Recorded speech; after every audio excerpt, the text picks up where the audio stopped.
Welcome to Table for One. I'm the narrator, and today's video is a rules refresher for Earthborne Rangers. In this video, I'm going to be teaching you about the various play areas where you might be placing your cards, or where your cards might be, and what they mean. Let's get rolling.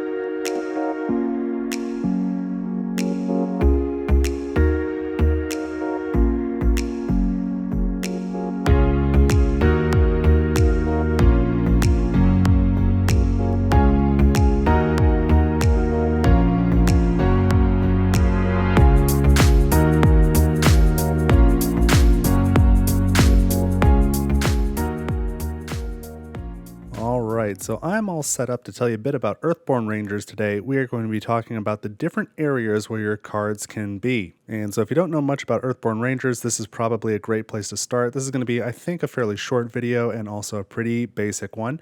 I am not going to show you any more spoilers than I have to. That is my goal here. So I do have my Ranger decks here, but I won't reveal anything that would be any type of spoiler.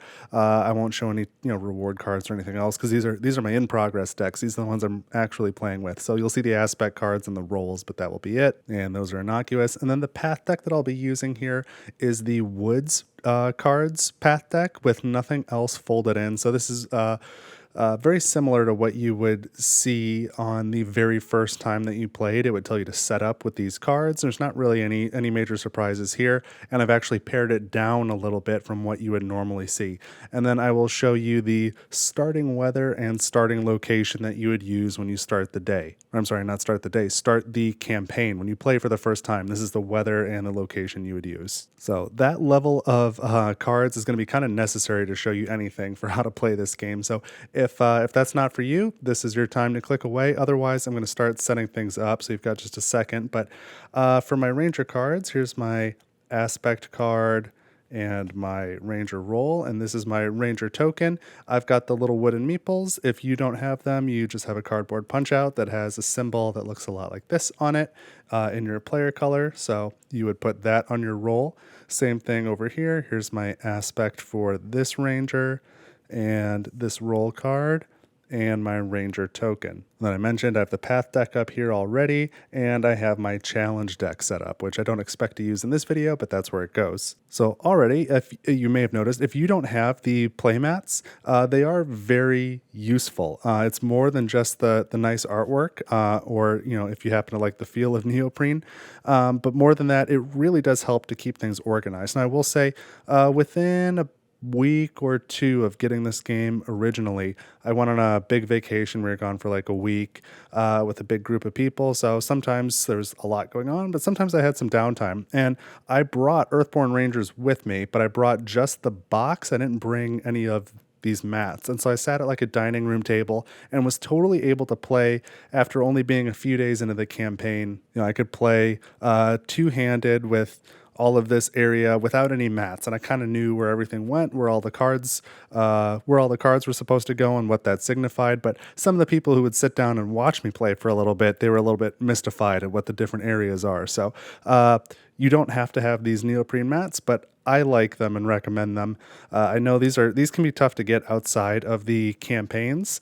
Like I only backed the second campaign for Earthborne Rangers, so I got this Ranger play mat and this shared areas mat, and this one I picked up, on the secondary market. But I think this video will really highlight how these work and what's nice about them. So you can see there's a spot here for weather, and there's a spot here for location. So I'm going to take those cards out now. So when you start the game for the first time, the weather is this card here, a perfect day. And it says it has 3 clouds on it. So I'm going to add this die here with number 3. Again, if you don't have the die, if you didn't order those, you might just have some generic tokens and you just put 3 of them there. That's fine. And the starting location for the game is Lone Tree Station. I'm not going to do the full setup, so I'm going to skip some of the stuff on the back. There's nothing wild there, but you can discover it on your own. But this is where the location card goes. And then if you have any missions, I'm not going to show those today, but missions have their own cards. And so any ongoing missions would go in this area here. And so we now have 3 different places we can talk about. So the first one is sort of right in front of us. This area here for each of these 2 Rangers. You can consider them 2 different players. These are the player areas. That's what you'll find them called called in the rulebook. I like to think of them as ranger areas because, in my case, I am playing solo two-handed. So I'm one player, but I'm controlling two rangers. Each ranger has their own area. So this area is where you keep all the cards that are specific to your ranger. So that roll card, your aspect card, so roll and aspect, and equipped gear is also part of this area, so that's going to go here. We'll talk more about that in a minute. Your ranger deck and your discard and fatigue stacks. These are sort of your individual areas. And the second place we can talk about is the surroundings. The surroundings is like setting the stage. It's like where are you, what's going on? And this is the high level. So that's going to be the weather, the location, and any missions that are up here. That is the surroundings. And then the third place that I want to talk about, because it's not specifically called out, is sort of this general area up here where you have your challenge deck and challenge discard. You have a path deck and path discard. That area is not named. So think of it as a general common area that you don't interact with directly. That's just where you're storing some cards. But don't think about that area as being like in play, for example. So let me grab these decks here and find some equipped gear I can put into play that's non-spoilery. It's stuff you would have access to as you assemble your deck at the beginning of the campaign. So I won't be showing any rewards or secrets or anything like that. So for this ranger, I've got some spider pad gloves, and these come with 2 charges. So here's my 2 charges. And this ranger here has a phonoscopic headset, and that does not have any tokens on it, so I don't need to worry about tokens. So just as examples, we've got some stuff in our equipped sections. Now, there are still 2 very important areas that don't have any cards in them, and those are within reach and along the way. So I'm going to draw some path cards and fill those areas up a little bit just to show you what those look like. So if we start top of our path deck here, we have overgrown thicket, and it has this up arrow on it. That means when it comes into play, it comes into play along the way. So these 2 main areas where these path cards are going to be are along the way or within reach. And so along the way is further away. That's the up arrow. It means it's further from you, further from the rangers. If it has a down arrow, it's within reach. So let's draw a card for this ranger here. And this one has a down arrow, so it's going to be within reach of this ranger. We have a Sitka Doe, and let's draw one more card. We have some Sunberry Brambles, and again, down arrow, we'll put that within reach of this ranger here. So let's dissect this layout a little bit. We'll start with this ranger. This ranger here, this exceptional tinkerer, has their ranger area, their player area, with their aspect, their roll, ranger deck, discard pile, fatigue stack, and their equipped gear. This is sort of their area. Meanwhile, this peerless pathfinder over here has an aspect, roll, ranger deck, discard pile, fatigue stack, and equipped gear of their own. Those are separate. Then for each individual ranger, they have their own within reach area. And so these are not connected to each other necessarily. So this Sitka Doe is within reach of this tinkerer, but not within reach of this pathfinder. This pathfinder is within reach of this bramble, though, but not vice versa. So they have their own unique individual within reach areas. Now, beyond that is along the way, there's this overgrown thicket. This affects all rangers. So everyone is sort of interacting with along the way. And then the surroundings, which include, again, the weather, the location, and the missions, are beyond along the way. So these things get are further away from your ranger, further away from you, the player, as they become physically farther away from you sitting at the table. And so I'm not going to talk about the mechanics of fatigue, for example, in this video. I'll get to that in other videos. So make sure you subscribe if you don't want to miss those. I've got an Earthborne Rangers playlist. But if this ranger here on the left, this exceptional tinkerer, if they want to interact with this Sitka Doe in one way or another, they can do that because that's like right adjacent to their own area. Now, if they want to interact with this overgrown thicket, they could do that as well, but they're thematically kind of going to have to get past this Sitka Doe. The Sitka Doe will be in the way of trying to interact with this overgrown thicket. So that will cause some fatigue. There will be effects because you have to kind of dodge the doe or do something else. So this doe is between you and the thicket. Likewise, this tinkerer on the left may want to interact with this Sunberry Bramble card over here that's part of this ranger's within reach.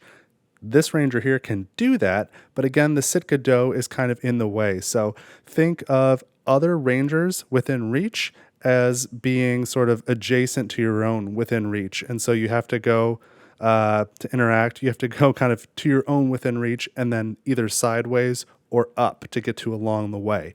So you can go to this area, but again, you're going to have to get past that Sit Godot either way. But again, if this tinkerer wants to do something with this overgrown thicket, we'll have to get around the doe. But at that point, we don't have to worry about getting around this bramble because that's kind of over here by this ranger. So the bramble is not in our path. It is not in our way to that thicket. Now, if you want to interact with something in the surroundings, such as Lone Tree Station itself, you have to then get past everything that's within reach of yourself and everything that's along the way in order to get there. Now, this overgrown thicket has the obstacle keyword, so that normally means you cannot interact with anything beyond this card as long as it is ready. Again, we'll talk about card status in another video, things like ready or exhausted, active versus in play, deployed. We'll talk about all that stuff in another video. But again, this has the obstacle keyword, so it would normally prevent you with interacting with anything beyond it. So in this case, that would be the weather or the location or the missions. Now, there could,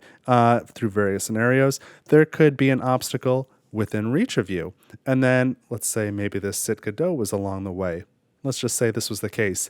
Then this ranger would not be able to interact with the Sit Godot because of this obstacle that's in the way. Now that is sort of a generalization. In this specific case, this ranger has spider pad gloves equipped, which say during your turn, you may treat obstacles as if they did not have the obstacle keyword. So this ranger could in fact interact with Lone Tree Station. You just treat this as if it did not have the obstacle keyword, but the card still exists. So all the other stuff about the card is still happening. So in order to interact with Lone Tree Station, this ranger would have to sort of get past the Sit Godot and then get past everything along the way, which in this case would be the overgrown thicket. So normally what that would mean is taking fatigue from everything within reach and then taking fatigue from everything along the way, unless there's some or other game effect that is preventing that. Now, this weather card, for example, is in the surroundings. It doesn't have any tests on it or anything you can really do to interact with it, but other weather cards, that may not be the case. And so, again, this thicket, because of the obstacle keyword, would prevent you from interacting with anything in the surroundings. So that includes the weather and the missions, not just the location, unless you've got some way around it because, again, spider pad gloves lets you get around the obstacle. Now, again, if we just move this around, perhaps we are somehow in this situation. This ranger, who does not have spider pad gloves, cannot get past the obstacle. Not only does that mean they cannot interact with the location or any weather or missions, anything in the surroundings, they can't interact with anything along the way, such as that sunberry bramble, and they cannot interact with the Sit Godot. They can't go to another rangers within reach because they can't get past their own within reach. So they're kind of limited to just this small area here. Now, as you might imagine, you can always interact with your own stuff down here. So this ranger can use their own energy. They can scout their own ranger deck. If they can soothe fatigue, they would take it from their own stack. They've got their own role they can use, their own equipment. You've got access to this area.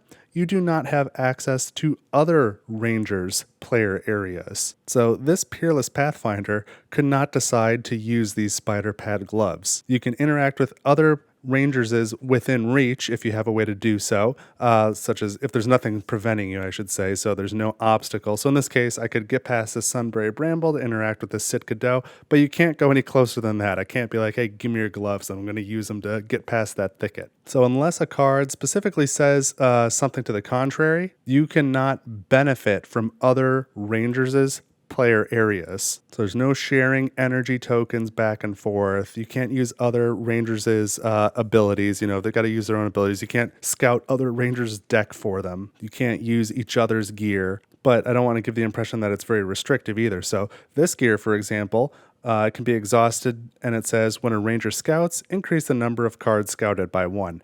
I, as this player and controlling this ranger, can decide to exhaust my gear to help another ranger who is doing some sort of scouting.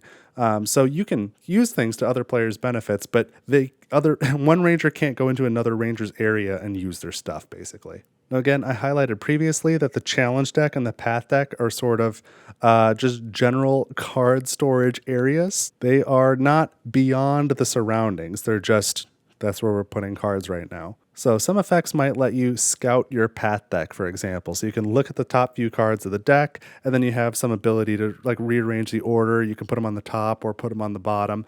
If you wanted to use, if this ranger wanted to use an ability to scout the path deck, they are not having to sort of get past the Sitka doe and the overgrown thicket and everything in the surroundings to interact with something way over there and like taking all this tons of fatigue. That is not the case.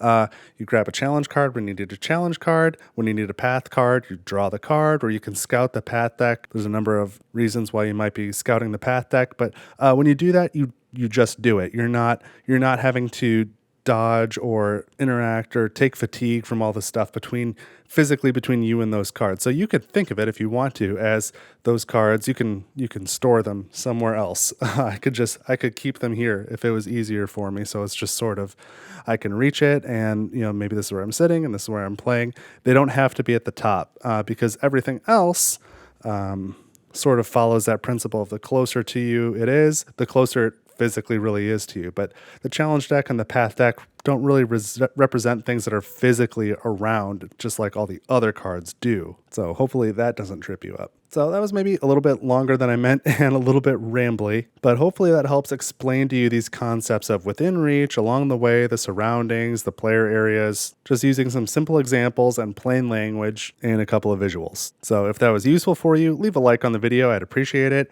And consider subscribing again, because I'll be putting out more Earthborne Rangers content. If I confused you, if you have questions, let me know in the comments. I will do my best to help you out and answer those questions quickly. And if you think there's somebody you would like to play Earthborne Rangers with, make sure you share this video with them so they can start learning it as well. But that is what I've got for you this time on Table for One. Thank you so much for watching. I hope this was useful, and I will see you in the next video.